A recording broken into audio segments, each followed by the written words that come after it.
నమస్కారాలు. ముఖ్యంగా కొడంగల్ నుండి ఇక్కడికి చేసిన ఎంపీపీలు కానీ, జెడ్పీటీసీలు, మాజీ జెడ్పీటీసీలు, మాజీ ఎంపీపీలు, ఎంపీటీసీలు, సర్పంచ్లు, వార్డు మెంబర్లు, అందరు ముఖ్యమైన నాయకులు ఇక్కడ ఉన్నారు. పార్టీకి సంబంధించిన నాయకులందరూ ఇక్కడ ఉన్నారు. మీకు అందరికీ నమస్కారాలు.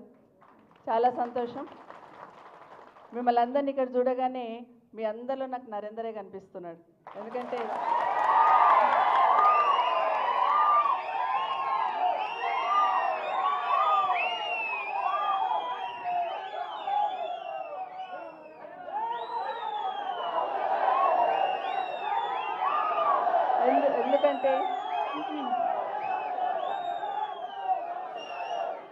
ఎందుకంటే కొడంగల్లో ఆ రోజు రేవంత్ రెడ్డి గారిని ఓడించిన తర్వాత, కేసీఆర్ నాయకత్వంలో నరేందర్ రెడ్డి గెలిచిన తర్వాత ఉదయం 6 గంటలకు టిఫిన్ కట్టుకొని వచ్చేవాడు. అవునా?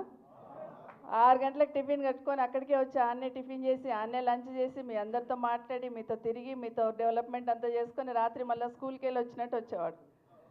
అంత అనుబంధాన్ని పెనవేసుకున్నాడు మీతో. ప్రతి ఊర్లో, ప్రతి గల్లీలో, ప్రతి రోడ్లో ఏది కావాలన్నా కూడా కేసీఆర్ గారిని వచ్చి అడిగేది.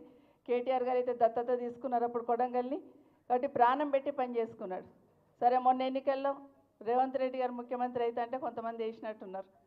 దాంట్లో ముఖ్యమంత్రి అయిన తర్వాత అసలు రూపం దేశపతి గారు చెప్పినట్టు అసలు రూపం చూయించున్నారు. ఇప్పుడు నిజంగానే దేశపతి గారు మాట్లాడినాక ఏం మాట్లాడుతుంది కానీ ఒకటి నాకు ఏమనిపించిందంటే, కేటీఆర్ గారిని అరెస్ట్ చేసి అదే లగచర్ల రైతుల దగ్గరనే పెట్టండి అని చెప్పాడు దేశపతి గారు. నేను మీరు అట్లా గిట్ట పెట్టింది అనుకోండి, వీళ్ళందరూ ఏదో ఒకటి చేసి మేము కూడా వస్తాం కేటీఆర్ పక్కన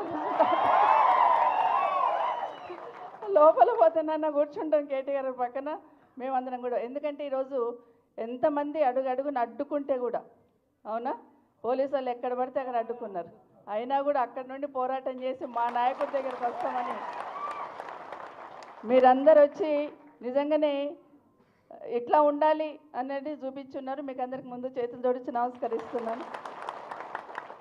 సత్యవతి గారు చెప్పినారు ఇప్పుడు, నిజంగానే ఆడలతో ఏం చేతనవుతుంది, ఆడలతో ఏం చేతనవుతుంది ఒకప్పుడు అనేవాళ్ళు.